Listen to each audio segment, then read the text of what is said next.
കാട്ടുചോലക്കുളിരലയോട് കാറ്റു പറഞ്ഞൊരു കഥയാണീ. കുരുന്നുപൂവിൻ കവിളുരുമി കരിവൻ തോതിയ കഥയാണീ. കാട്ടുചോലക്കുളിരലയോട് കാറ്റു പറഞ്ഞൊരു കഥയാണീ. കുരുന്നുപൂവിൻ കവിളുരുമി കരിവൻ തോതിയ കഥയാണീ. കഥ കഥ കഥ കാക്കത്തൊള്ളായിരം, കഥ കഥ കഥ കാക്കത്തൊള്ളായിരം.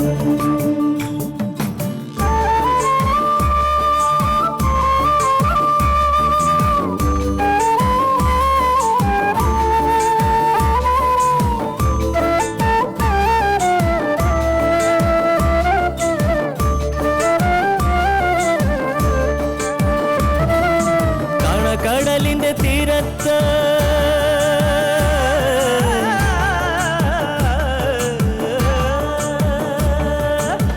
കടലിന്റെ തീരത്തണയണ തിരകൾ പറയണ കഥയാണ്. കായലോളത്തിലെ കളിയോടം കണ്ട കന്നിനിലാവിന്റെ കഥയാണ്. പടവരമ്പത്തെ പുൽനാമ്പിനോട് പുലരി പറഞ്ഞൊരു കഥയാണ്. മാനം മുട്ടണ കൊടുമുടിയോട് മൂവന്തി പറയണ കഥയാണ്. മൂവന്തി പറയണ കഥയാണ്. കഥ കഥ കഥ കാക്കത്തൊള്ളായിരം. വാര്യരുടെ ബാങ്കിലാണ് നന്ദന് ജോലി. ശരിക്കും പുള്ളി കൊണ്ടുവന്ന ആലോചനയായത്. ബന്ധപ്പാടൊന്നും പ്രശ്നമല്ല, ഒക്കെ മംഗളമായി കഴിഞ്ഞാൽ മതി. ഒരു കാര്യത്തിൽ ഞാൻ ശക്തമായ പ്രതിഷേധം അറിയിക്കുന്നു. പ്രതിഷേധോ? അതെ, കല്യാണത്തിന് ഞങ്ങളെ ക്ഷണിച്ചോ? ഒട്ടും ശരിയായില്ല. അല്ല മോളെ, എങ്ങനെ വിളിക്കാനാ? ഞാൻ ക്ഷണിച്ചാലും നിങ്ങൾക്ക് വരാൻ കഴിയില്ലല്ലോ. ഞാൻ പക്ഷേ ഒരു കാര്യം തീരുമാനിച്ചിട്ടുണ്ട്. കല്യാണത്തിന് ഞാൻ വരും. ദേവിയെ, ആ, എനിക്ക് മാഷിന്റെ ഭാര്യയും മക്കളെയും കാണണം. താൻ എന്തേ പറയുന്നേ? അവിടെ വരികയെന്ന് വെച്ചാ ഒന്നും സംഭവിക്കില്ല. രണ്ടു കൂട്ടരുടെയും ഭാഗത്തുനിന്ന് എത്രയോ പേരുണ്ടാവും. ഒരാളും എന്നെ തിരിച്ചറിയില്ല. ചെറുക്കൻ കൂട്ടർ വിചാരിക്കും പെണ്ണിന്റെ ആരെങ്കിലും ആണെന്ന്. മാഷിന്റെ ആൾക്കാർ വിചാരിക്കും ചെറുക്കൻ പാർട്ടിയുടെ കൂടെ വന്ന ആളാണെന്ന്. എന്തായാലും ഞാൻ വരും. അവരെയൊക്കെ കാണാൻ കിട്ടുന്ന ഒരു അവസരമായത്. ടീച്ചറിന്റെ ബുദ്ധി അപാരം, മോശമല്ല. ഗംഗ എന്തു പറയുന്നു വെച്ചാ? വേറെ പ്രശ്നമൊന്നുമില്ലല്ലോ. പ്രശ്നോ? അതെന്താ? അമ്മയോട് ഞാനൊരു കാര്യം സൂചിപ്പിച്ചിരുന്നില്ലേ? ഏത് സമയത്തും അവൾക്കൊരു മൗനാ മോളെ. ചിലപ്പോൾ കാണുമ്പോൾ വിഷമം തോന്നും, ചിലപ്പോൾ പേടിയും. ആ കുട്ടിയുടെ ഉള്ളിൽ ശരിക്കും സങ്കടമുണ്ട്. പക്ഷെ എന്ത് ചെയ്യാനാ? കല്യാണം കഴിയുന്നതോടെ അതൊക്കെ മാറും. മാഷ് അതേ ചൊല്ലി മനസ്സ് വിഷമിപ്പിക്കണ്ട. എന്നാലും 23-ാം തീയതി കഴിയാതെ സ്വസ്ഥമായിട്ട് ഉറങ്ങാൻ കഴിയില്ല. അതാണ് അവിടുത്തെ സ്ഥിതി. കാരണം എന്താണെന്ന് ചോദിച്ചാൽ ഒന്നുമില്ല പറയാൻ. അതേസമയം എന്തോ ഉണ്ട് താനും. സാരം ആക്കണ്ട അച്ഛാ. അമ്മ പറഞ്ഞതുപോലെ എല്ലാം മംഗളമായിട്ട് നടക്കും.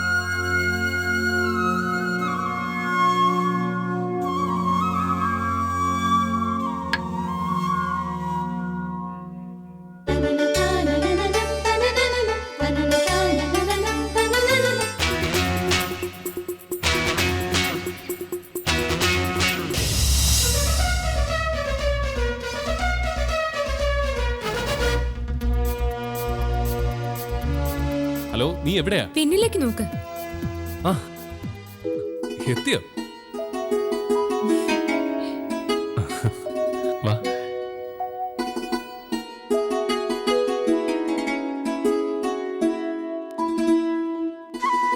പറഞ്ഞ ടൈമിന് നിന്നെ കാണാതായപ്പോ ഞാൻ ആകെ ടെൻഷനായിപ്പോയി.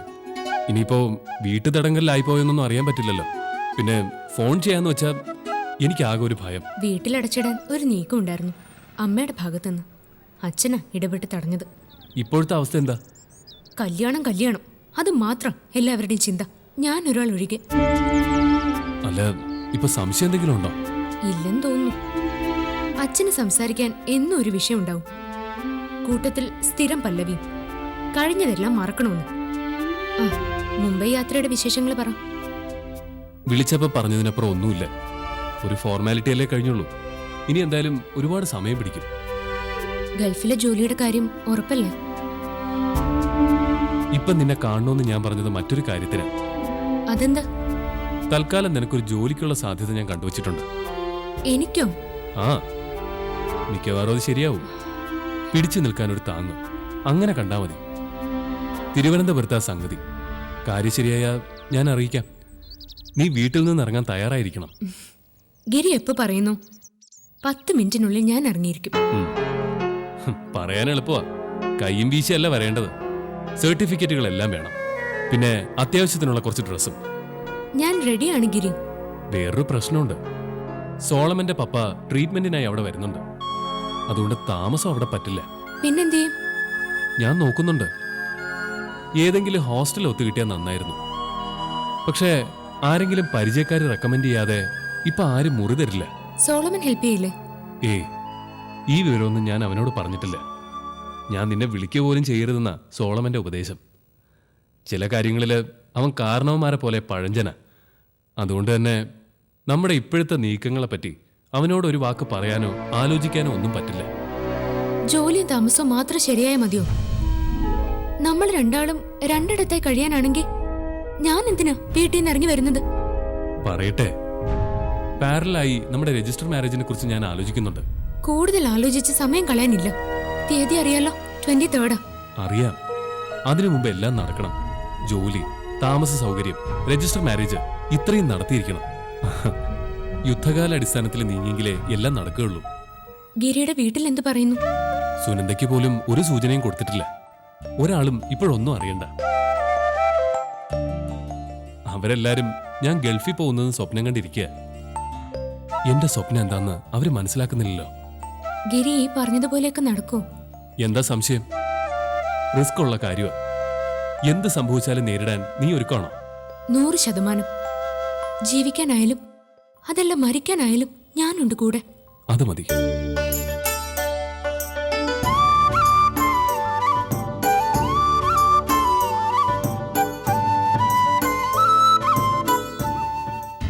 ഗംഗയും ഉമയും ഞാൻ ഒരുപോലെയാ കാണുന്നത്.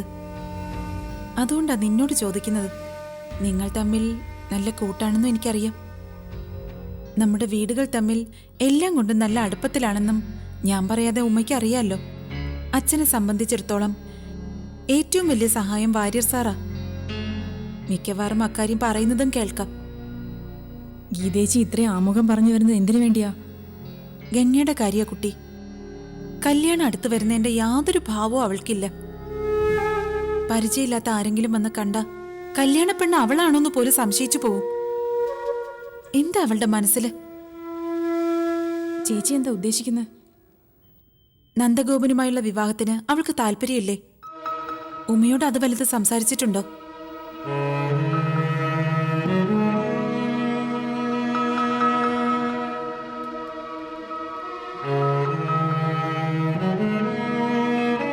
തുറന്നു പറ മോളെ. അങ്ങനെ വല്ലതും ഉണ്ടെങ്കിൽ അറിഞ്ഞിരിക്കണമല്ലോ. അറിയാവുന്നത് പറയുന്നത് കാരണം ഉമ്മയ്ക്ക് ഒരു കുഴപ്പവും വരില്ല. അത് ഞാൻ നോക്കിക്കോളാം. ഗംഗ എന്താ പറയുന്നേ?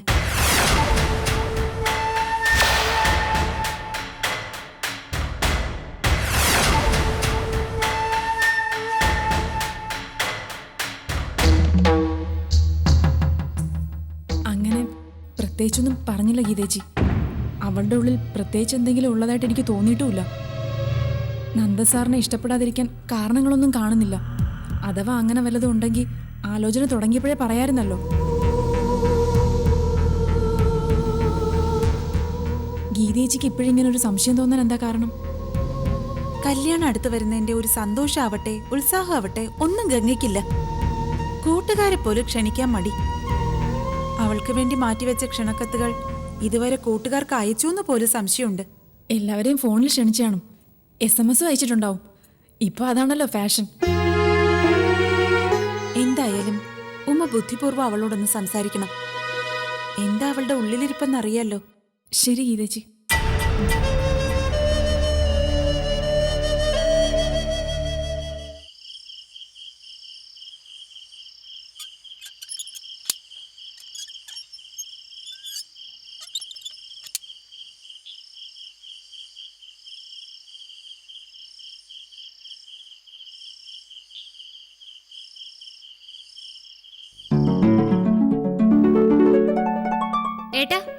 അമ്മേത് കിരീട്ടം വന്നു. ഞങ്ങള് വിചാരിച്ചത് ഏട്ടൻ മുംബൈ ഇങ്ങോട്ട് വരുന്ന. സോളമന്റെ അടുത്ത് നിന്നല്ലേ ഞാൻ പോയത്. അവിടെ ഇറങ്ങി അവനെ ഒന്ന് കണ്ടിട്ട് വരാന്ന് വിചാരിച്ചു. പെട്ടെന്നൊരാവശ്യം വന്നാ സഹായിക്കാൻ അവനേ ഉള്ളൂ. മനസ്സില്ലാ മനസ്സോടെ ഇവിടുന്ന് പോയെങ്കിലും കാര്യം നടന്നല്ലോ. ഇപ്പൊ മനസ്സിലായോ ഞങ്ങളുടെ പ്രാർത്ഥനയുടെ ഫലം? എന്ത് കാര്യം നടന്നെന്നാ? അപ്പൊ നീ ജയിച്ചില്ലേ? പാസ്സായെന്നാണല്ലോ ഇവള് പറഞ്ഞ. അത് ഇന്റർവ്യൂ. ഇനിയും പരീക്ഷയുണ്ടോ? പരീക്ഷയൊന്നുമില്ല. പക്ഷെ എന്നത്തേക്ക് ജോലി ശരിയാവുന്നോ പോകാൻ പറ്റുമെന്നൊന്നും അവര് പറഞ്ഞില്ല. കുറച്ചൊന്ന് കാത്തിരുന്നാലും ജോലി ഉറപ്പല്ലേ ഗിരി? എന്തുറപ്പ്? അവര് ഇടയ്ക്കിടയ്ക്ക് ചോദിക്കുന്നത് പണത്തിന്റെ കാര്യം മാത്രമാ.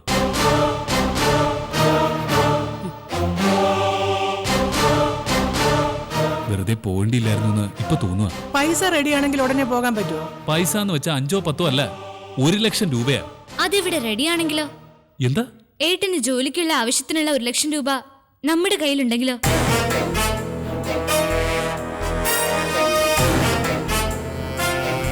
ഞാൻ വെറുതെ ഓരോന്ന് പറഞ്ഞാന്ന് നീ വിചാരിച്ചോ? 2 ദിവസത്തിനകത്ത് കാശ് കൈ കിട്ടും. അമ്മ കളി പറയാ? കളിയല്ല, കാര്യം. ഞങ്ങൾ എല്ലാരും കൂടി ചേർന്ന് അതിനു വേണ്ടി ഉത്സാഹിച്ചു. നിത്യചെലവിനുള്ള വകയുണ്ടാക്കിയിരുന്നത് പാല് വിറ്റിട്ടാണെന്നുള്ള കാര്യം ഏട്ടൻ അറിയാലോ. വീട്ടു ചെലവ് മാത്രമല്ല, ഇത്രയും നാളും നിന്റെ ഫീസ് കൊടുത്തതും പുസ്തകം വാങ്ങിച്ചതും ഉടുപ്പിട്ടതുമല്ല കറവപ്പശുവിന്റെ ആദായം കൊണ്ട് തന്നെ. 2 പശുക്കളുണ്ടായിരുന്നു, 2നെയും കൊടുത്തു.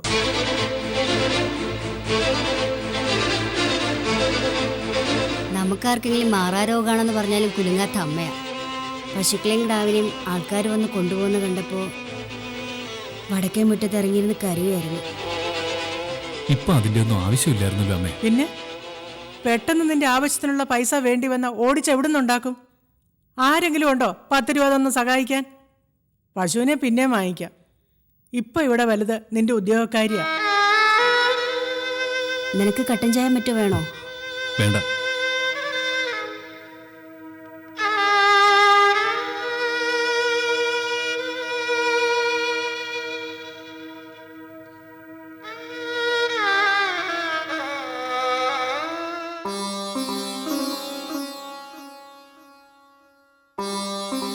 അവന്റെ ആ പോക്ക് കണ്ടോ പിള്ളേരെ? ഒട്ടും താല്പര്യമില്ലാത്ത പോലെയാ. യാത്രാക്ഷീണം കൊണ്ടായിരിക്കും അമ്മേ. അതൊന്നുമല്ല, അവന്റെ മനസ്സിൽ വേറെ എന്തൊക്കെയാ. ആ നാശം പിടിച്ച പെണ്ണിന് വേണ്ടി ഇവന്റെ ജീവിതം തൊലയ്ക്കുമെന്ന എന്റെ പേടി. അല്ലെങ്കിൽ ഇങ്ങനെയുണ്ടോ ആണുങ്ങള്? ഓരോരുത്തർ എങ്ങനെയെങ്കിലും അക്കരെ പറ്റണമെന്ന് വിചാരിച്ച് ഓടി നടക്കുക. ഇവിടെ ഒരുത്തർ അതിനുള്ള പരുവ ഒത്തു വന്നിട്ടും തണുതണാന്ന് നടക്കുന്നു. എനിക്ക് ആകെ പന്തികേടാ തോന്നുന്നു.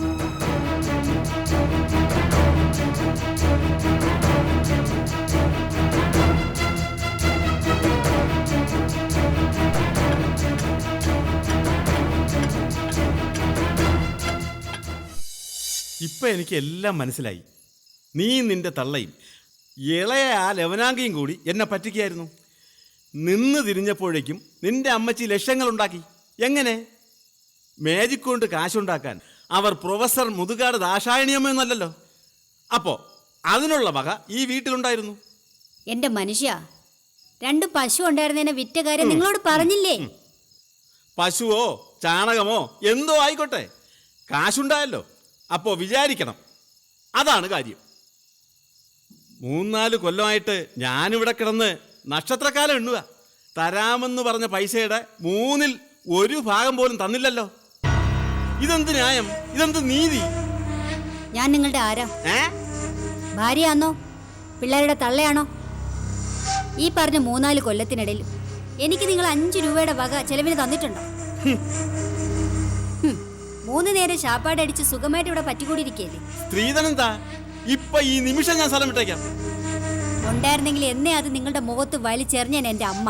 കണ്ട അറബിക്കും അലവിലാദിക്കും മുംബൈക്കാരനും കൊടുക്കാൻ പൈസ ഉണ്ട്, പവിത്രന് തരാൻ പൈസ ഇല്ല. തരാനുള്ളതെന്ന് നിങ്ങൾ പ്രസംഗിക്കുന്നു. ഒരു ഭർത്താവ് എന്ന നിലയ്ക്ക് നിങ്ങൾ ചെയ്യാനുള്ളത് ചെയ്തിട്ടുണ്ടോ?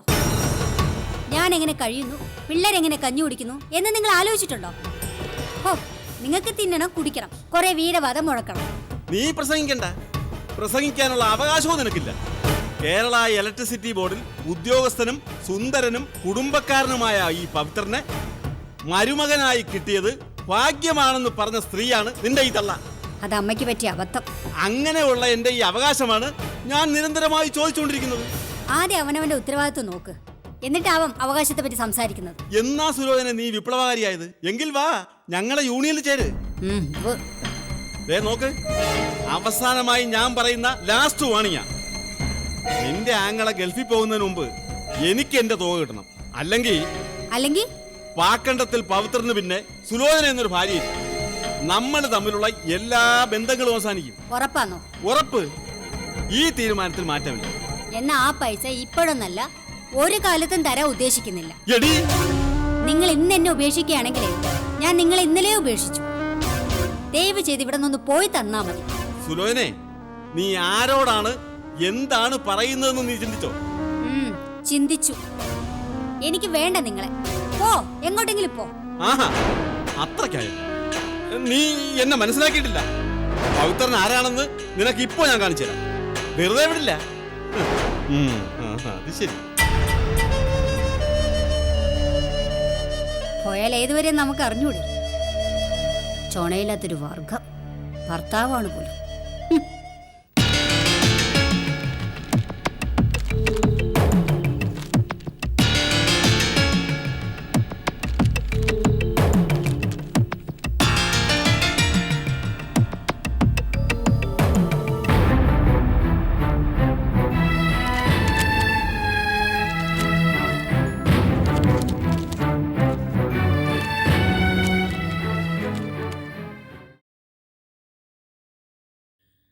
നീ ഇങ്ങനെ സദാസമയം മുറിയിലിരുന്ന് ധ്യാനിക്കുന്ന എന്തിനാ ഗംഗേ?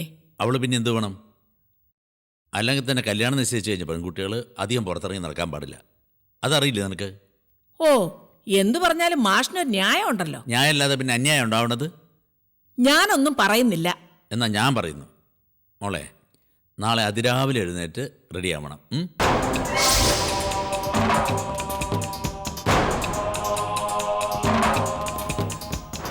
എന്തിനാന്ന് ചോദിച്ചില്ല.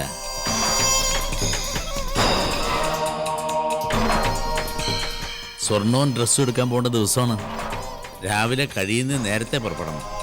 സ്വർണ്ണക്കടയിലും തുണിക്കടയിലും കയറിയാൽ പിന്നെ പെണ്ണുങ്ങളെ പിടിച്ചാൽ കിട്ടില്ലല്ലോ. നോക്കിയും തെരഞ്ഞും സെലക്ഷൻ കഴിയാൻ നേരം പിടിക്കും.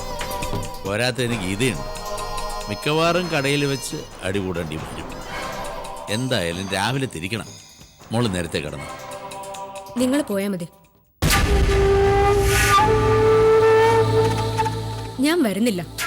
അമ്മയും ഗീതിച്ചുണ്ടല്ലോ, ഉമയും വരും. അതിനെ അമ്മയുടെയും ചേച്ചിയുടെയും ഉമയുടെയും കല്യാണമല്ല, നിനക്കിടാനല്ലോ നോക്കിയെടുക്കേണ്ടത് നീയാ. എനിക്ക് വയ്യ ഉള്ള കടകളെല്ലാം കയറി ഇറങ്ങാൻ. അയ്യോ, എന്നാ കടക്കാരോട് ഇങ്ങോട്ട് വരാൻ പറയാം. എന്ത് അഹങ്കാരോ നീ പറയുന്നേ? കല്യാണ പെണ്ണില്ലാതെ ആഭരണം എടുക്കാൻ പോവാനോ? നാട്ടുകാർ കേട്ടല്ലോ എന്തു പറയും? ആരെന്ത് പറഞ്ഞാലും എനിക്കൊന്നുമില്ല. മതിയടി. പിന്നല്ലാതെ മാഷി കേട്ടില്ലേ ഇവളുടെ അഹങ്കാര വർത്തമാനം? നല്ല വീക്ക് വെച്ചു കൊടുക്കാ വേണ്ടത്. മര്യാദക്ക് നാളെ രാവിലെ ഒരുങ്ങി നിന്നില്ലെങ്കിലാ. നിങ്ങൾ പോയാൽ മതി എന്ന് പറഞ്ഞില്ലേ? നമ്മൾ ഇങ്ങോട്ട് വന്നതെന്തിനാ? ഇവളായിട്ട് വഴക്കൂടാനാ? പക്ഷെ ഇവിടെ കേട്ടു, ഞാൻ സംസാരിക്കാം. നീ ചെല്ല്. അച്ഛനാ പെണ്ണിന്റെ ഓരോ ശാഠ്യത്തിനും വളം വെച്ച് കൊടുക്കുന്നത്. ഇവിടെ ഇങ്ങനെ വിട്ടാ ശരിയാവത്തില്ല. ശരി ശരി, സമ്മതിച്ചു. നീ ചെല്ല്. പോ.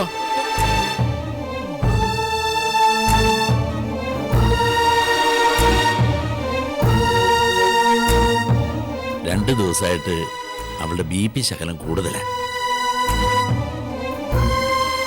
കല്യാണം അടുത്ത് വരുന്നതിൻ്റെ ആദ്യ പാവം. മോളും കുറച്ച് കരുതലോടെ അമ്മയോട് പെരുമാറണം. ശാരദ പറഞ്ഞതിലും കാര്യമുണ്ട്. വധു കണ്ട് ഇഷ്ടപ്പെട്ട് ആഭരണങ്ങളും തുണിത്തരങ്ങളും എടുക്കുന്നത് ഒരു കീഴ്വഴക്കാണ്. ഞങ്ങൾ തിരഞ്ഞെടുക്കുന്നത് ഏതായാലും മോൾക്ക് ഇഷ്ടപ്പെടും. അതുകൊണ്ടാ ഞങ്ങൾ പോയാൽ മതിയെന്ന് നീ പറഞ്ഞത്. അതച്ഛന് മനസ്സിലായി. അതുപോലെ എല്ലാവർക്കും മനസ്സിലാവണമെന്നില്ലല്ലോ. ഇപ്പൊ തന്നെ അമ്മയുടെ ബഹളം കണ്ടില്ലേ?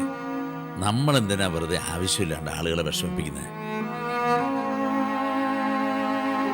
അപ്പൊ പറഞ്ഞു വന്നത് എന്താന്ന് വെച്ചാ, നമുക്ക് രാവിലെ പോണം. റെഡിയായി നിൽക്കണേ.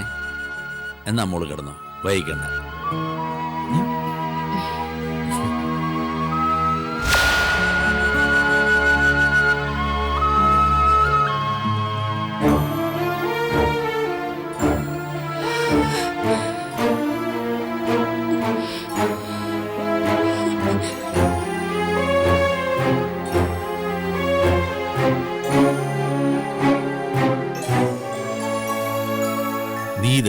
ശാരദ കാണിച്ചേ? കുറച്ചൊക്കെ ക്ഷമ വേണ്ടേ? അവളാണ് കുട്ടി, അത് നീയോ? എനിക്ക് ഇത്രയൊക്കെ ക്ഷമിക്കാൻ പറ്റത്തുള്ളൂ. എന്നിട്ട് അവൾ എന്താ പറഞ്ഞത്? ഒന്നും പറയാൻ ഞാൻ അവസരം കൊടുത്തില്ല. പറയാനുള്ളത് അങ്ങോട്ട് പറയുകയും ചെയ്തു. അതുകൊണ്ടായില്ലല്ലോ. ഇവളിങ്ങനെ തുടങ്ങിയാൽ നമ്മൾ എന്ത് ചെയ്യുമെന്ന് മാഷ് ആലോചിച്ചിട്ടുണ്ടോ? അവളും മനസ്സിൽ വേറെന്തൊക്കെ വിചാരിച്ചോണ്ടിരിക്കുക. കല്യാണത്തിനെ ഇത്രക്കിത്ര ദിവസമേ ഉള്ളെന്ന് ഓർക്കണം. ഗംഗയുടെ കാര്യമാണോ അമ്മ പറയുന്നത്? അല്ല, അത് പിന്നെ ഇവളോട് എന്തിനാ വിളിക്കുന്നത്? അവൾ അറിയട്ടെ. അത് തന്നെയാ ഗീത ഈ പറഞ്ഞോണ്ടിരുന്നത്. രാവിലെ കടയിൽ പോകുന്ന കാര്യം പറഞ്ഞപ്പോഴേ അവള് വരുന്നില്ലെന്ന്. എങ്ങനെ ദേഷ്യം വരാതിരിക്കും? നിന്നോട് അവൾ എന്തെങ്കിലും സംസാരിച്ചോ? എങ്കിൽ ഞാൻ അമ്മയോട് പറയാതിരിക്കോ? പക്ഷെ ഗംഗയുടെ മട്ടും മാതിരിയും കണ്ടിട്ട് എനിക്കും എന്തൊക്കെയോ പന്തികേട് തോന്നുന്നുണ്ടോ? അതേ ഞാനും പറഞ്ഞുള്ളൂ. നിങ്ങൾ രണ്ടുപേരും കൂടി ഇങ്ങനെ പറഞ്ഞ് ഓരോന്ന് ഊതി വെറുപ്പിക്കണ്ട. എല്ലാം കണ്ടില്ലെന്ന് നടിക്കണമെന്നാണോ മാഷ് പറയുന്നത്? ഒരു കാര്യം നമ്മൾ മനസ്സിലാക്കണം. നമ്മൾക്ക് എല്ലാവർക്കും അറിയാവുന്നൊരു സംഗതിയുണ്ട്. ഗംഗയ്ക്ക് കോളേജിൽ വെച്ച് ഒരു പയ്യനുമായിട്ട് അടുപ്പമുണ്ടായിരുന്നു എന്നുള്ളത് നമ്മൾ അറിഞ്ഞതുമാണ്. വലിയ വാചകമൊക്കെ അടിക്കെങ്കിലും ബാലചാബല്യം മാറാത്ത പെൺകുട്ടിയാണ്. അയാളെക്കുറിച്ചുള്ള ഓർമ്മ ഇനി അവളുടെ മനസ്സിൽ നിന്ന് മാഞ്ഞു പോയിട്ടില്ല. ക്രമേണ ഗംഗ ഇത് മറക്കും. അതിനുള്ള സാവകാശം കൊടുത്താൽ മതി. പക്ഷെ അച്ഛാ, കല്യാണം ഇങ്ങ് അടുത്തില്ലേ? അതിനെന്താ, സമയമാവുമ്പോൾ കല്യാണം നടക്കും. നിങ്ങൾ ഭയപ്പെടുന്ന പോലെ ഗംഗയുടെ ഭാഗത്തുനിന്ന് ഒരു പ്രശ്നം ഉണ്ടാവില്ല. ശാരദ മുമ്പൊരിക്കൽ പറഞ്ഞില്ലേ അവളെ മുറിയിൽ അടച്ചിടണമെന്ന്? എങ്കിലും വാശി കൂടുമായിരുന്നു. കുറേയൊക്കെ വിട്ടുവീഴ്ചയോടെ നമ്മൾ പെരുമാറണം. ഇക്കണക്കിന് അവള് കല്യാണം കഴിഞ്ഞ് നന്ദനോട് ഇതുപോലെ ആയിരിക്കും പെരുമാറുന്നത്.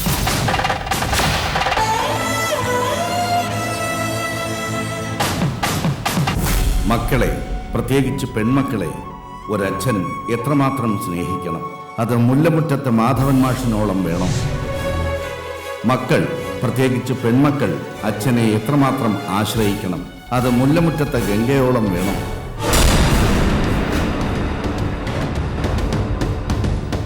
സ്നേഹത്തിന്റെ നാനാർത്ഥങ്ങൾ തേടുന്ന ഒരച്ഛന്റെ ധർമ്മസങ്കടങ്ങളുടെ കഥ. കാത്തിരുന്നു കാണുക നിങ്ങളുടെ സ്വന്തം ദൂരദർശൻ. കാട്ടുചോലക്കുളിരലയോട് കാറ്റു പറഞ്ഞൊരു കഥയാണേ, കുരുന്നുപൂവിൻ കവിളുരുമി കരിവണ്ടോതിയ കഥയാണേ. കാട്ടുചോലക്കുളിരലയോട് കാറ്റു പറഞ്ഞൊരു കഥയാണേ, കുരുന്നുപൂവിൻ കവിളുരുമി കരിവണ്ടോതിയ കഥയാണേ.